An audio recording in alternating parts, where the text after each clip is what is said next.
Coming up today, it's episode 115 of In the Front Row. We sit down with former Major League Baseball first baseman JT Snow. 9 years with the Giants where he did most of his damage. Also went to the World Series with the Giants as well, and has a big moment during that 2002 World Series with Darren Baker, Dusty Baker's son. You don't want to miss that story, and much, much more from JT Snow, who also talks about his Snow Foundation. JT, thanks so much for joining us here. Former big leaguer, a California guy, and for you, obviously your sport became baseball, but it was other things as well with basketball and football. And part of that, I'm sure, is because of your dad. Your dad, a former NFL wide receiver with the Los Angeles Rams, played at Notre Dame as well. So let's start there. Growing up with that as your role model, what type of role model was your dad and influence on your athletic career? Well, he was probably the most influential, growing up in it. Looking back, probably you don't have a normal childhood because your dad's a professional athlete. And I was going to the Coliseum, the Los Angeles Coliseum on Sundays, watching my dad play football. But it was, I really look back in the way he embraced it, and he would take me to practice, take me into the locker room after games.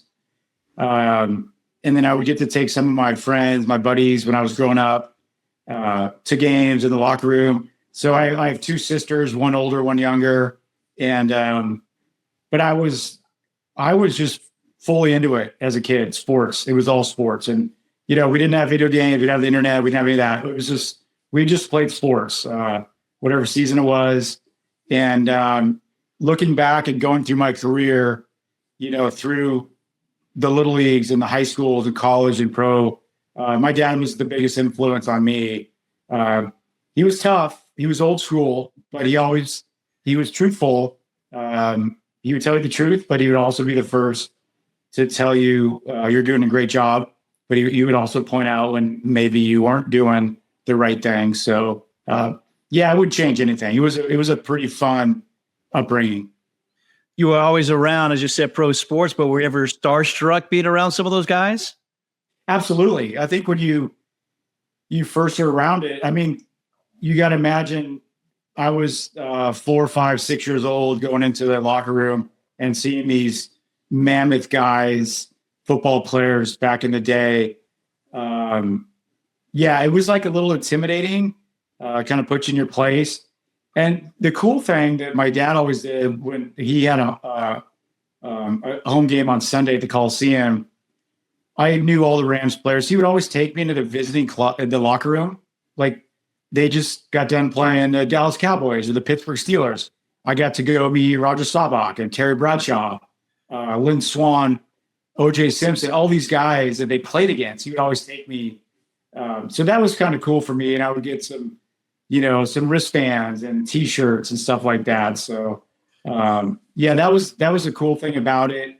And I tell people, one night at my house growing up, we had the fearsome foursome, the whole Rams defensive line, Merlin Olsen, Rosie Greer, Lamar Lundy, Deacon Jones at our house for dinner. My mom made a big spaghetti, meatballs, and sausage dinner. And I had the fearsome foursome sitting in my dining room. A modest home in Orange County, but sitting around the dinner table. And those were just the guys that I knew growing up. It was intimidating at first, but then you just get to realize they're normal people. I think that helped me in my career, just realizing guys are normal. This is a job. This is what they do. And once you get past the name on the back of your jersey, it becomes a lot better. So it was a great childhood. Besides your dad, did you have a favorite player on either the Rams or another team that you had a chance to meet? Yeah, it was funny because I always liked guys on the other team. Nothing against the Rams, but I loved Lynn Swann. I loved Terry Bradshaw, and the Pittsburgh Steelers were always great. Roger Staubach. So there was all kinds of guys, and I would always ask my dad, "Can you get me this guy's autograph? Can you get me this guy's wristbands here?" And it was cool because when I was a kid, many people out there might not realize, but the pennants. Remember the pennants you got like as a kid from the other teams? My dad would always bring me back a pennant from the opposing team when he went on the road. So my room when I was a kid growing up. I had all the pennants. I think back then it was only 2018, all the pennants from the NFL teams in my room. And he'd always bring me back a T-shirt or a pennant when he'd go on the road. And football's different than baseball because he was only gone for 1 or 2 nights. They'd fly out on Saturday, play on Sunday. We watch the game, on TV, and then he'd be back Sunday night. So, yeah. And then it was funny because Monday morning, I remember my mom always saying we would come in for school and you can't be jumping on the bed. You got to leave Dad alone. He's a little sore today. He's banged up. So we'd always come in, get a hug and a kiss, and then off we went to school. So, yeah, Mondays were no jumping on the bed, no playing with Dad, until I came home from practice. Yeah, the NFL was a little different back then, the surfaces and everything else. So I'm sure he was a little bit sore. For you, in high school, 3-sport athlete, obviously football, quarterback, point guard, basketball, baseball as well. Besides baseball, did you think you were going to maybe have a career in a different sport? You always think that growing up. My favorite sport growing up was basketball, and I love basketball because I could go out on my own and shoot and dribble and work. Football, you need someone, and my dad was always great. I would throw the football around with him in the backyard. Baseball is really hard because you need someone to throw your batting practice, hit you ground balls. But basketball was my favorite. And then as I progressed through high school and played all 3 sports, I would have loved to have been like an NBA point guard. My favorite players growing up were Magic Johnson. I loved Steve Nash. I love Steph Curry. I love those guys, kind of undersized guys. But my dad was quick to point out, you might have a better future in baseball. You're not the quickest guy. You're not the tallest guy. I love playing high school football Friday night. We had a really good high school football team. I played quarterback, and the stands are always packed. And then it's like high school baseball, there's nobody at the games. It's just your parents. The energy's low. But my dad kind of steered me towards baseball and said you could have a future. And funny story, I almost quit baseball my junior year in high school because I thought it was boring. And I thought it was, I didn't get the ebbs and flow of baseball and how it worked, but I love the competition of football and basketball. But I stuck with baseball and it ended up working out. Yeah, worked out from high school. Your next stop was at Arizona. So what led to that decision to kind of maybe move away from home a little bit, get away from California's great schools baseball-wise within the state, but you go to Arizona? I did, and it's a funny story because that was the only scholarship offer I had out of high school. I had one baseball, and I tell this to kids when I talk to them. I had one full commitment out of high school for baseball, and that was Arizona.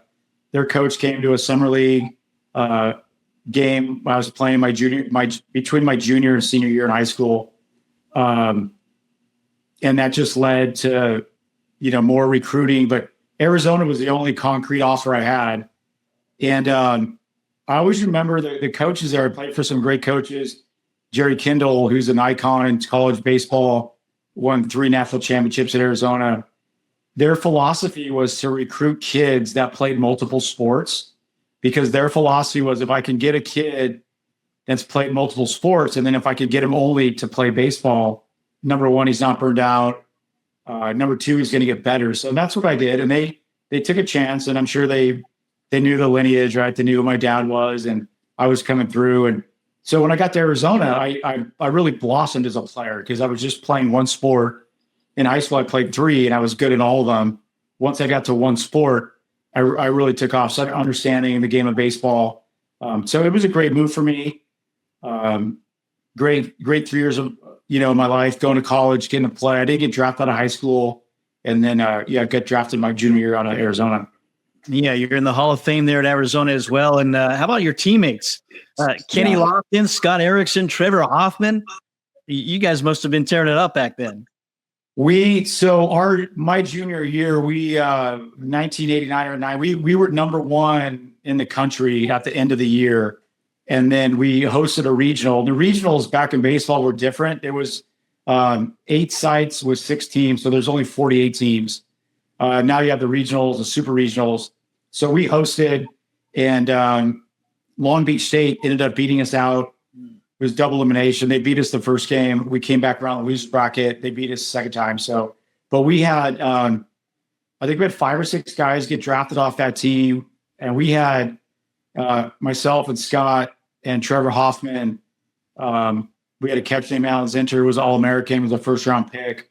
A guy named Damon Mayshore, who played in big leagues. We had like 5 big leaguers off that team that went on to play. So, it was and most people don't realize Trevor Hoffman, who's now second all-time saves leader in MLB history behind Mariano Rivera. He was our shortstop in college. Had a great arm, got drafted as a shortstop, didn't really hit with the bat. They put him on the mound, and then the rest is history. So and it's funny because I still stay in contact with all those guys from college, more than guys I played with in the major leagues, because we were young kids at that time. We didn't know what our future was, and we were like 18, 19, 20, 21 years old. We were all developing. So I talk to those guys all the time now. They're some of my best friends. And I mentioned shortstop, the pitcher Jacob deGrom did that as well, and some other guys. So, and you saw a lot of shortstops drafted this past year. So maybe we'll see guys going from shortstop to the mound. Yeah. Is that just kind of what you see, kind of the most athletic or one of the most athletic positions in baseball right now? I think so. I think anybody that plays shortstop is a pretty good athlete. You got to have range, you got to have a good arm, and you got to like mentally be strong and be a good player. So I think just my philosophy is in baseball, once you get in the system, just see where it takes you. And, if you can hit and you can put up numbers, they'll find a position for you. If not, there's always a chance, hey, maybe we try you on the mound. Maybe we try you in the outfield or behind the plate, something like that. So that's what makes baseball, a great game. And there's a spot. It's not necessarily like where you come up or where you're drafted, but that's the good thing about an organization and player development. They can find a spot for you, and hopefully you make it. Well, you did, drafted in 1989 by the Yankees, 5th round. Take us through that moment when you got the call, when you found out you were going to be a Yankee. Yeah, it was weird because I didn't. When you're going through the draft process back then, teams would come to your school, and there would be like our coaches would let us go talk to certain organizations. You fill out a draft card. Do you want to sign? Yes. And the Yankees were someone that I never talked to. So we would all knew what day the draft was. And I was at home. It's not back then. It's not even like the draft is today. It's not like the NBA or the NFL or even the Major League draft today. But I said, if the phone rings today, I got it. So it rang.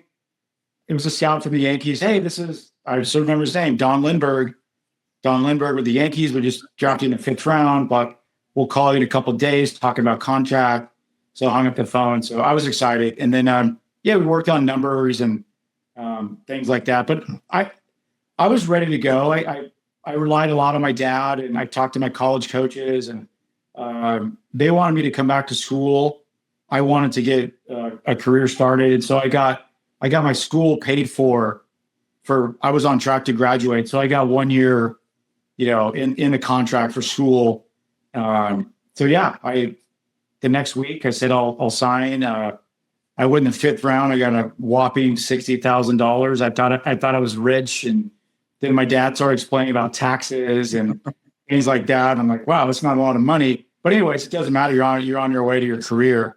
The next day I was on a plane up to Oneonta, New York to start my career in the New York Penn League, and played for the Oneonta Yankees.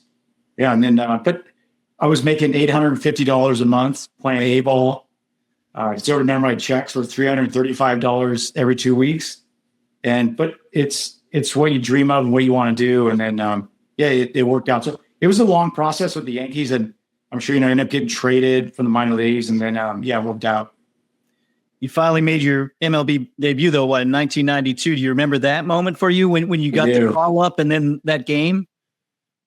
Yeah, so I was in AAA in Columbus, Ohio, and then we were in the playoff race, and we were the best team in the league that year. We ended up winning the AAA championship, and our manager was great because he said, hey, the Yankees want to call certain guys up, but they want to leave you here and let you have a chance to win the championship, because we've been together all year for 6 months. So we won the championship. We were the Columbus Clippers. We beat the Scranton, Wilkes-Barre Red Barons. They were the Phillies, AAA affiliate. And then the next day, we all went up to the big leagues. And we lost about 2 weeks. But Buck Showalter was the manager for the Yankees. Our manager, AAA, was a guy named Rick Down. We all went up the next day. And then they were in Kansas City. And I think there was 5 or 6 of us that got called up.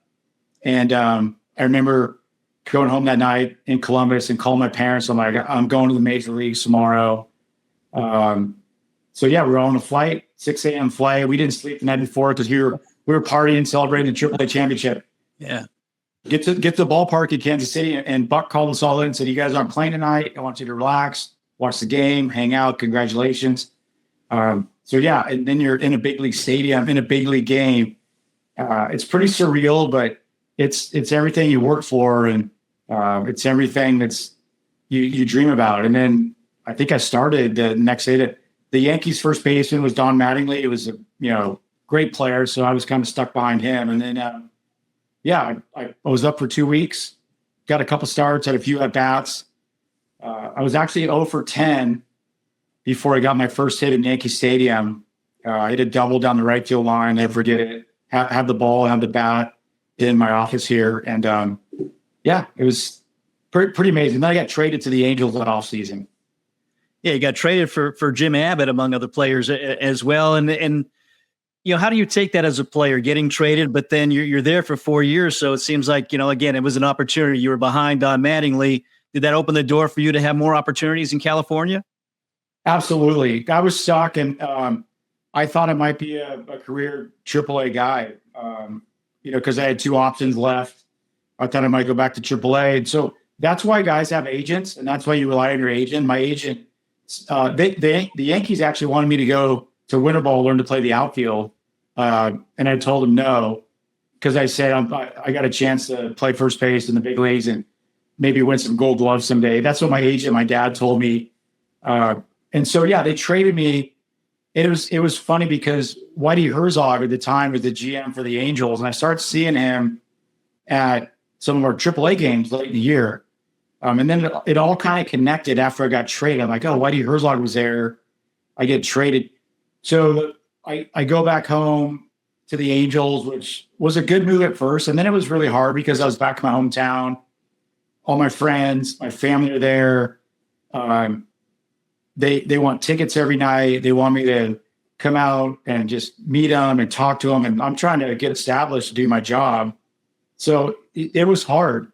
And you have to start saying no to people. And then people think you've changed. And, oh, he's not the same guy. Like he's got a big league attitude. I'm like, no, it's not that. I'm just like, I'm trying to get my career started. Yeah. So Brian Sabian and Brian Cashman. So Brian Cashman is still the GM with the Yankees.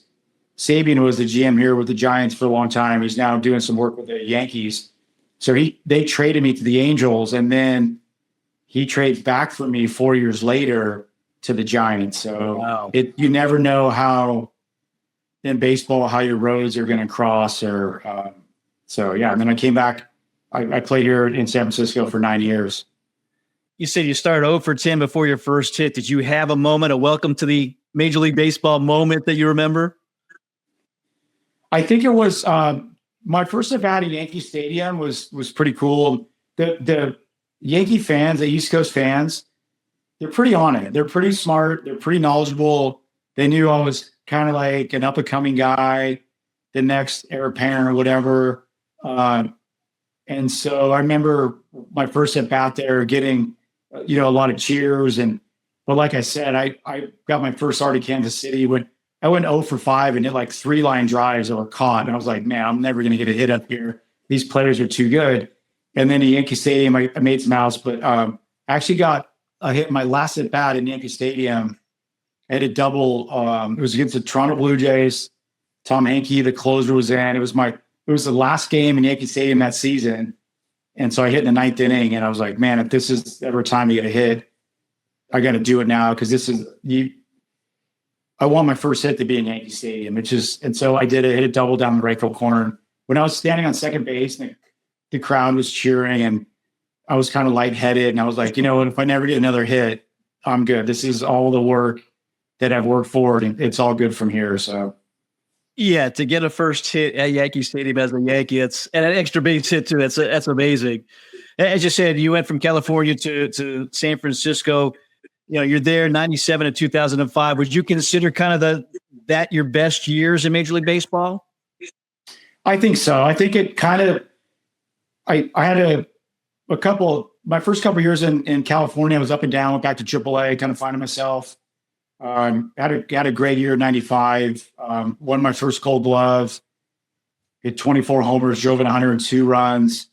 The next year wasn't as good. We kind of struggled as a team. And then that's when Disney took over the team.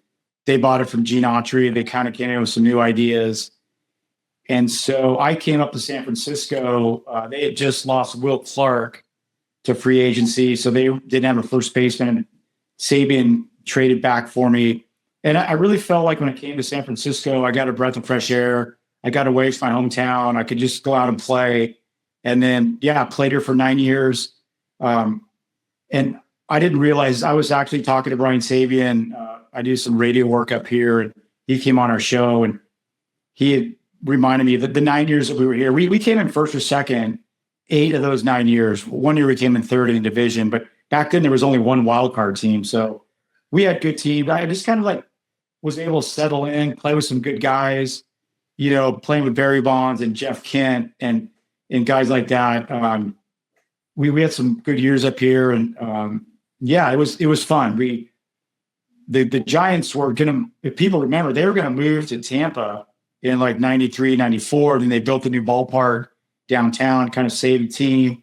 So we were part of that. We got the vibe going again. And then of course the Giants won it in 10, 12, and 14. They won 3 World Series. So we made it in 02 to the World Series. We lost to the Angels in 7 games, which was a great World Series. Every game was great. But we got the vibe going again here in San Francisco, and now it's taken off ever since then. Yeah, you get to a World Series, goes to 7 games, and you lose to a team that you were on at one point, and again, right. From your home, was that a kick in the gut to lose to that team in that fashion in 7 games? It was, because we were up in Game 6. We were up 4-1 in the 7th inning. We were up 3-2, and I was out there in the field man, we're gonna no San Francisco Giant team had ever won the World Series. I'm like, we're gonna be the first to win it, and then baseball, it just happened so fast, and then they took the starting pitcher out. The reliever came in. Scott Spezio hit a 3-run homer, tied a game. The next inning, I remember yesterday, Darren Hershtown leads off. It's a home run. Now we're down. And then we lost the game. But we were okay, we're going to get him tomorrow, Game 7. We had LeVon Hernandez pitching, who pitched some big games at the Marlins and with us. They had a rookie going in John Lackey. And I remember after Game 6, this is a funny story. When the game was over, I walked up the tunnel. Me and Barry Bonds walked up because I didn't like to be out in the dugout and see celebrate. So we walked up, and the visiting clubhouse, the clubbies that moved all the furniture and put the tarp over our lockers, they had the champagne out. So when Barry and I walked up, they were moving it all out of the way, rolling the tarp up, moving the furniture back. And we're like, oh my gosh, this is crazy. So, we're just we'll get him tomorrow. And then we lost Game 7. The one cool thing I will say, though, is after Game 7, Gene Autry was the owner of the Angels back then, and his wife, Jackie. And after Game 7, one of the clubhouse kids came in and said, hey, Jackie Autry wants to talk to you out in the runway. And I thought that was a really class move. And we had just lost the World Series, and I came out, and we had a really nice talk. And she thanked me for, things I've done with the Angels, and you always be an Angel, this and that. And, so that was, I remember that, I'll remember that forever. That was a class move. And I didn't want to go out and talk because I was bummed out and we just lost Game 7, but went out there and talked to her, and she was great. And she gave me a big hug, and she said, we'll always love you, and you're always an angel, and you ever want to come back, whatever. So, it's just the ups and downs of pro sports, and, especially in baseball. Yeah, it's got to be nice to know that obviously you're playing the game for them and with the Giants, you play it the right way and you carried yourself the right way. To have that kind of respect from previous owner. Yeah. To have that moment's got to be great. Yeah, it was. And that's the thing. You guys get traded and you go different places, and once again, relying on my dad. See, when I got traded, it's hard because you're like one team maybe gave up on me, but you got to look at like the other team wants you. So my dad was always very positive. He's like, you know what? Shake hands, say thank you, pack your bag, and just move on. So yeah, that's the life of an athlete. Doesn't always work out in one place, but in the end, when it's all over, it's really funny because people remember the good teams you played on. They don't remember personal stats, and they don't remember Gold Gloves you won, or what you hit, or how many home runs you hit, or RBIs you had, whatever. But they remember good teams and being a good teammate and playing on good teams. Had a good manager there, obviously, in Dusty Baker. What kind of influence was he on you as a person, maybe, and also on your career during that time? Yeah, Dusty was a guy that just gave you the freedom just to relax and play, and nothing was ever too big or too low or too important. Just he had a vibe about him. Just the one thing I like with the teams I played on with the Giants was we tried every day, every game to concentrate, like, let's win that night. It wasn't looking ahead. It wasn't looking behind. We tried to take care of business, each and every day and that night. So yeah, he was good in that way. He brought a vibe like, we lose, we lost, at least we didn't beat ourselves. We played the right way. Some days you come in and he would turn the music up in the clubhouse, even after a loss. Like, it's okay, we'll get him tomorrow.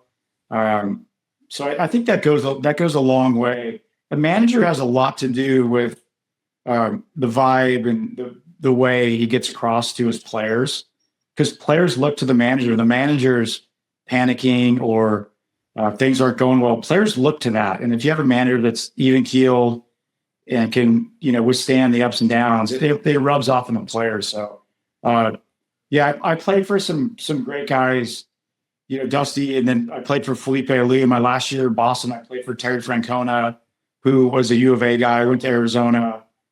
Yeah, I played for some really, really good managers. How often were you involved with like the mound visits, and what were those moments like from your perspective, from the first baseman, and to try to listen in and see what those discussions were like? I like to go to the mound and just listen. Sometimes you don't give I think there's a time and place. I think sometimes when maybe the pitcher's giving it up or getting beat up a little bit and might stay away. But I think when there's a situation that the manager comes out, how we're going to pitch a guy, what we want to do here, I think it's great when everybody's around on the mound figuring out. And most of the time you're just listening to the pitcher and the catcher, and maybe the manager's asking, what do you want to throw here? So that's why the catchers are so important, right? They kind of lead the pitcher through the tough times, the choppy waters. But I always love going to the mound and just hearing what guys are saying, how they're going to pitch a guy, where we should play. Yeah, so it's kind of like picking your spots, when to go in there. And there's other times when to lay out and just, not go there and just let it be the manager and the catcher and figure it out. Was there ever a moment that you really remember one of those visits? Maybe you left there either with a smile on your face or just quietly went back to your position? Yeah, I mean, there's a bunch over the history, of the game. Yeah, and the great thing is everyone's got a different personality. So you get to figure guys out. Sometimes the manager comes out and the pitcher's like, I got this, get off the mound. This is my game. Other times it's like, you know what? I'm out of gas.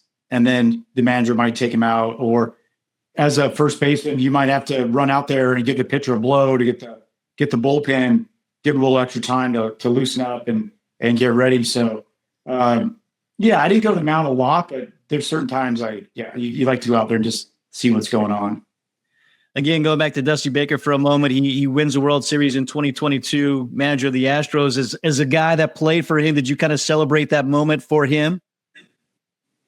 Yeah, I mean, we were always pulling for him, and he had so many chances right with us, and then goes on to the Cubs, and then he went to the Reds. And I really thought when the Astros were going through all that stuff, the whole scandal, in my mind, I thought I'd definitely be the right guy to hire and right this ship. And like, he has a way of calming everybody down, putting out fires, don't make it bigger than it is. He can handle the media.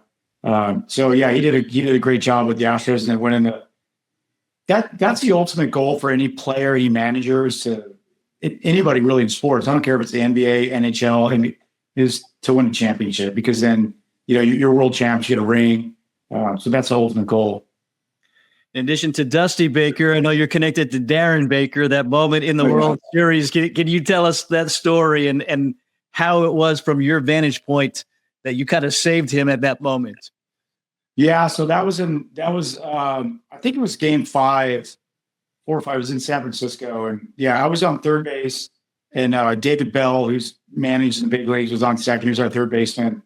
Kenny Lofton was hitting, and he hits a deep fly ball to right center. There's one out, so I go back to tag up, and David Bell's halfway.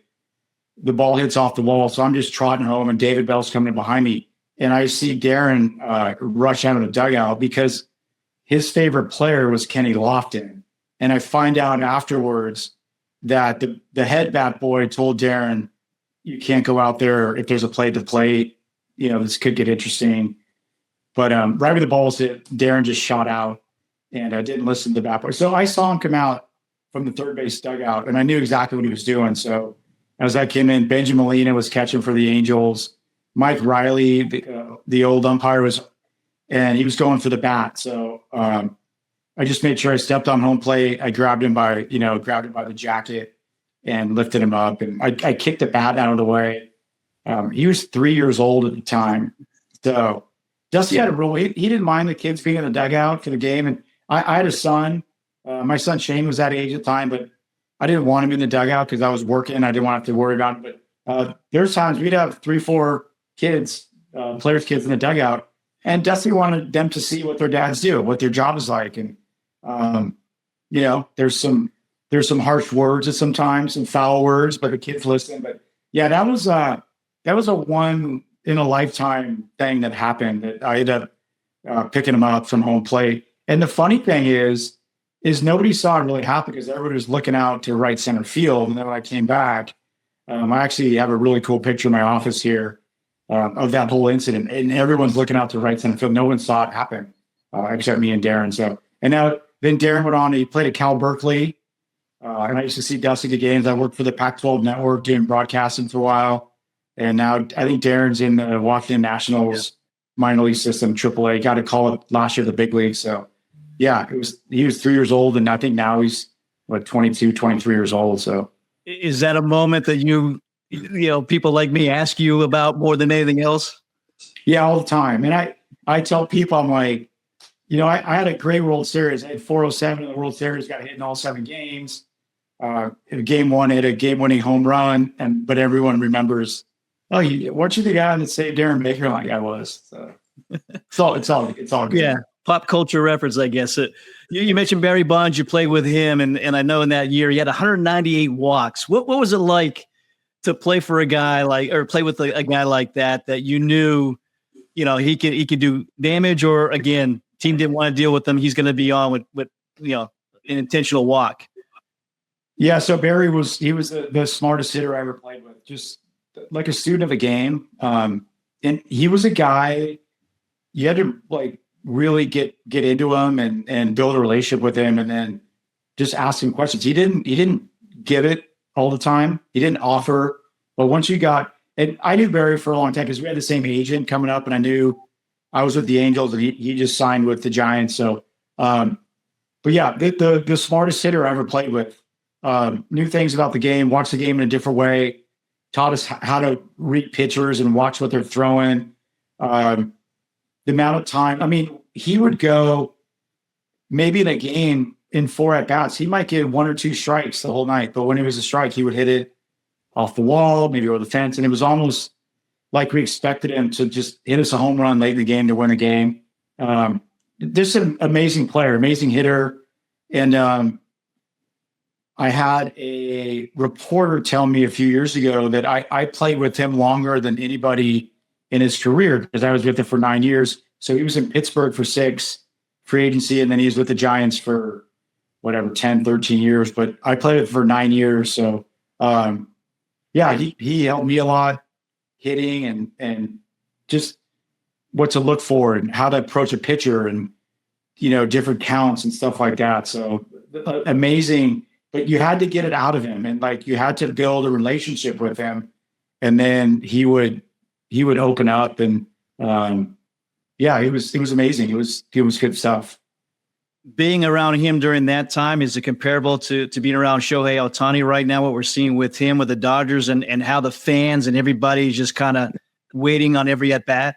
Yeah, I think so. There's a few guys in the game, right, where they come up to hit, right? You're not leaving the room. You want to sit and watch their at bats. He's one of those guys. Ohtani's the same way. I saw Ohtani in spring training in 2020. It was a COVID year, but the Angels invited me back. Joe Maddon invited me back, and he was still there. And I got to be around him and Mike Trout. And these two guys are big superstars. But watching Ohtani, just the size of him and his build, the way he ran, the way he moves, the way he hits the ball, it's a different. Those guys are special. There's a different sound and a different way the ball comes off the bat. Mike Trout's like that. Ohtani's like that. Barry was like that. When I was in Boston, Manny Ramirez was like that. When I was with the Angels, we had some great players, Tim Salmon and Jim Edmonds. They were great players. So yeah, it's special. It's fun to watch. You said a stint with the Red Sox, and then you retire in 2006. 2 years later, you signed a one-day contract with the Giants to retire there. And unlike, just sign a piece of paper, you actually kind of started in the lineup, put on the field. Yeah. Tell us about that story. Brian Sabian wanted to do it, and I told him I didn't want to do it. I said, Sabes, I'm good. He's like, no, we want to. And I think it goes back, if you go back to 2005, they didn't bring me back. I was there 9 years. And I think they kind of felt bad the way it ended, because I told them I want to come back, and my goal was to play until I was 40, and I was 37 at the time. I'm like, I'll be a bench player, pinch hitter. Back then, the National League still the pitchers hit, so you could be a left-handed pinch hitter, go play defense. And so they called me. There's a certain date. I think it's like December 7th is the last, 6 p.m. Pacific time. So I was talking to my agent. They're going to bring me back. It's like, I haven't heard. I don't know, this and that. And then they called me a half hour before the deadline and said, we're not going to bring you back. And so I was kind of upset about that. And I let them know. I said, I spent 9 years here, and you could have just given me a little heads up. Because now it's hard to go get a job with another team. Thankfully, the Red Sox came around. But anyways, after I retired the Red Sox, they wanted to bring me back. And I think it was kind of like a thing they wanted to do, because maybe they felt bad the way it ended. And Bochy put me in the lineup. I took the field in the top of the first, and the guys were throwing me balls in the dirt. And then they brought a guy out to play first base, and then like subbed me out, and the crowd gave me a nice ovation. So it was actually pretty cool. So and I still live up here in the Bay Area. Still follow the Giants, and doing some work with them now in the minor leagues. Their top prospect is a first baseman by the name of Bryce Eldridge, who is he's one of the top prospects in all of baseball. So I've been in Sacramento working with him, trying to get him a little better defensively. He's from Virginia, a high school kid. He's only 20 years old, 6'7", can really hit, a lot of power. So it's good to be back in the game and doing some work. Not only back there, but San Francisco Giants Wall of Fame as well. After the 9 years, 4 of your 6 Gold Gloves there. What kind of honor was that for you to have? Yeah, it was super cool. They built like this Wall of Fame out there, and then they honor the guys that have done stuff with the organization, either All-Star, Gold Glove, Silver Slugger, stuff like that. Guys that have just impacted the organization. So it's fun. And I get a lot of my buddies that go to the games or families, and they see my thing on the wall, and they'll send me pictures. So it's pretty special. And I tell people I'm in my high school Hall of Fame and college Hall of Fame, and I'm on the Wall of Fame there. I'll never get in the Cooperstown Hall of Fame on a vote, but it's cool to be in those things and be recognized. And again, really good numbers, especially postseason numbers. 327 batting average in the postseason. What was it about the postseason for you where it seemed like you raised your game to a different level? I just think in the postseason, I learned early on, you have a lot of adrenaline and there's a lot of eyes on you. So I think I have this theory that guys that during the regular season that play the game the right way every day, maybe, maybe they're not the top player in the team. They don't get all the limelight and fanfare, but I think in the postseason, everything's under the microscope. And I think guys that just play the game the right way, don't get too high and don't get too low. Just, you play your game. And I remember that my first time in the postseason, your adrenaline rush is huge. And then every level you go to, you get to the championship series, and then you get to the World Series, and everyone's watching. So you just kind of have to take a step back and just trust yourself, relax, and play your game. We've seen a lot of guys, and Barry did it for a lot of years, struggled in the postseason, putting too much pressure on themselves. And you let the game come to you. You just be the guy that you've been for 162 games, and maybe nobody really notices, but in the postseason, everybody notices. And then the stakes get, ratcheted up, the adrenaline, everything, and just play your game, have good at bats, make plays on defense. And then, but I love the postseason. I think it's super fun. I think it's almost like when you're a kid again, playing Little League, and you're playing in your Little League championship, you just play, and you just try and have good at bats. And the little things in the postseason, moving a runner over, making the right play on defense, driving in a run with a ground ball or a sac fly, leading off an inning with a double, those things all get magnified. So didn't guys really get noticed. So there's nothing like postseason in any sport because everybody's watching. It seems like, again, hearing you talk with us here, it seems like your dad has a little bit of influence on maybe your mindset and how you've approached, to make things not too big, not too small, and just be. Yeah. Just be yourself. Know who you are as a player. I'm not going to go steal a bunch of bases. I'm not going to hit, 500-foot home run. Just be yourself. And I think the guys that play the game the right way and they're fundamentally sound and mentally sound, like know what to do with the ball, that don't make a lot of mistakes. Because during the season, a baseball season, we all know 162 games, guys that do that day in and day out, if you could do that in the postseason, right, throw the right base, you get a ground ball, you make the play, you make contact at the plate, you get a hit. I think those things are what people love. So, just knowing yourself, knowing your ability, and then, like I said, your adrenaline and all your awareness is heightened because it's the postseason. You got to kind of bring it down and kind of flatline and just go play. Mention some of the things you're doing right now. I know you have the Snow Foundation. That's kind of how we connected with you, with your sister helping us get you on here. Tell us about the Snow Foundation, some of the benefits which you guys are trying to accomplish with that. Yeah, so my sister started it. We started this. My niece Raquel. I still remember the night my sister called me because, in a short form, it affects kids that have type 1 diabetes. My niece Raquel, her optic nerve in her eye started to degenerate and started to lose her vision and her eyesight. And there wasn't a lot. It's called Wolfram syndrome, and you have to have type 1 to get Wolfram. It only affects 1 in 150,000 kids that have type 1. But my sister did an amazing job, and we work together. She does most of the work. I'm kind of here on the side, just promoting it, but she's done an amazing job getting awareness out. So what we do is raise money. She lives in St. Louis, where my dad worked with the Rams as a broadcaster. And then my sister Seppi worked with the Rams for a number of years. And then she stayed back there, raised a family. She's got, 4 great kids. And Raquel's now at Maryville University in St. Louis. She's a sophomore. She's legally blind. We raised money to give to the doctors at Washington University in St. Louis to study this. And she's done an amazing job. She's been over to Europe.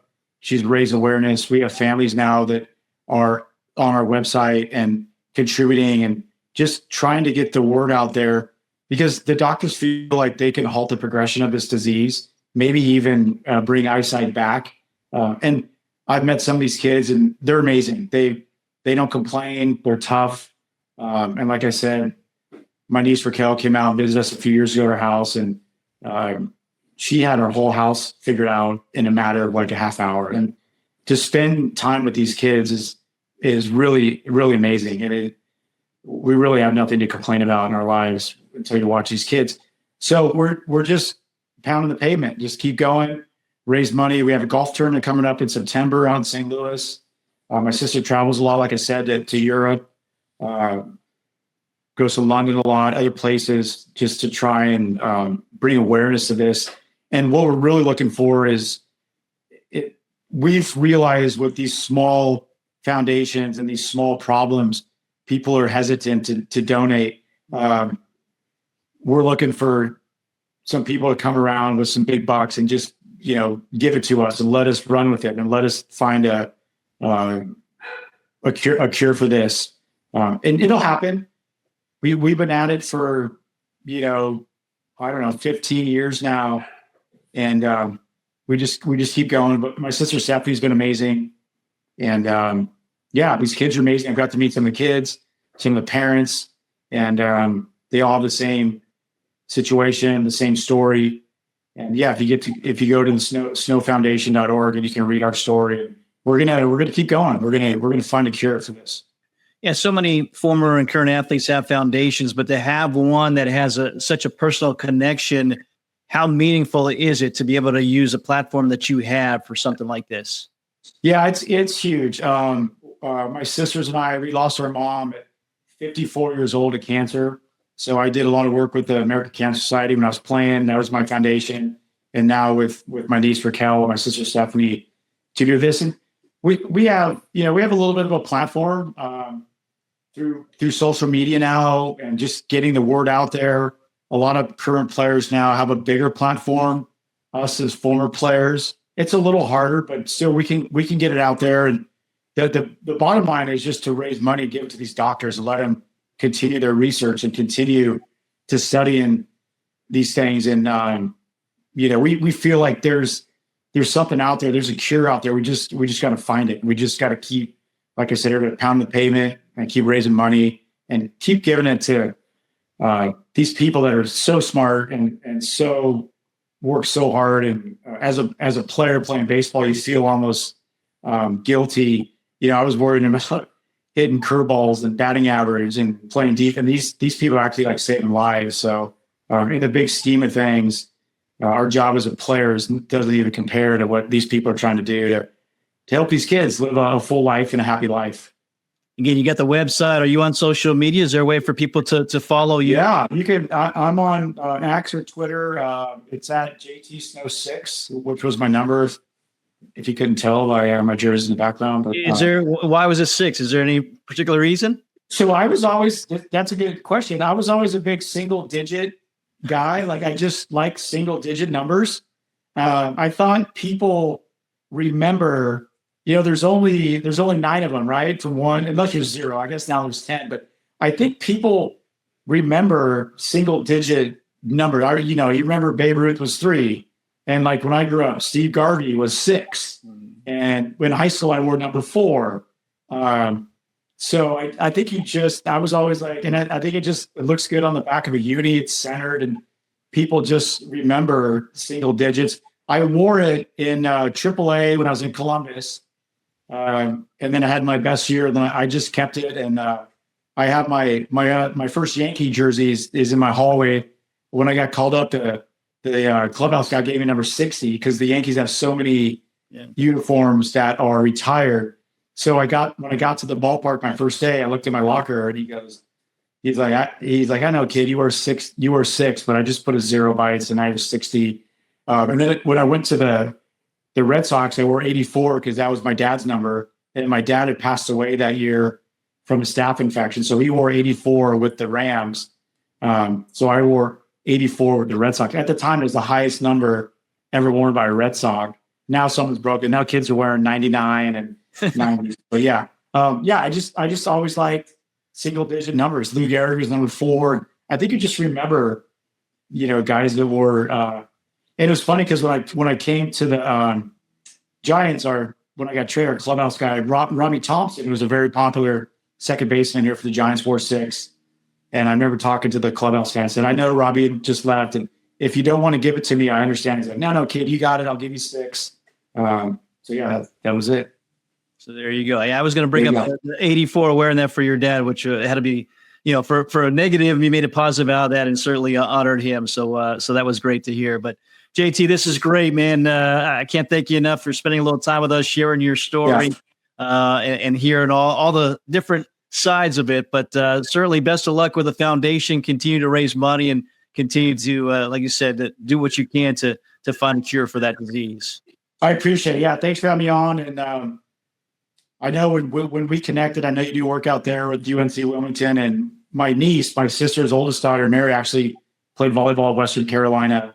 So she was actually the SoCon Player of the Year. Oh, wow. 2 years ago.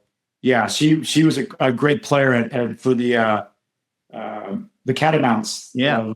Western Carolina. So Carolina is a special place in the heart. My wife and I just traveled to Charlotte last year. We went and had a nice time. And I played all through that in the Carolina League, in the minor leagues, Winston-Salem and Greensboro, all those places. It's a beautiful part of the country. So when I saw you come up, I'm like, yeah, I got a special place in my heart for North Carolina. So thank you for having me on. Well, our thanks to JT for joining us today. Also, special thanks to his sister with the Snow Foundation that he works with for helping connect us as well, to hear those stories and to hear some of the lessons he learned from his dad, from Dusty Baker, and what it was like to play with Barry Bonds as well.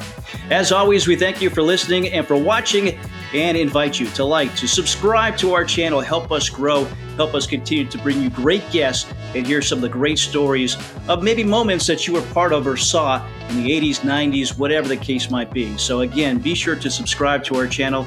Certainly need that to continue to grow this show. Again, thanks for watching. We'll see you next time, another episode of In the Front Row. Have a great day, everybody.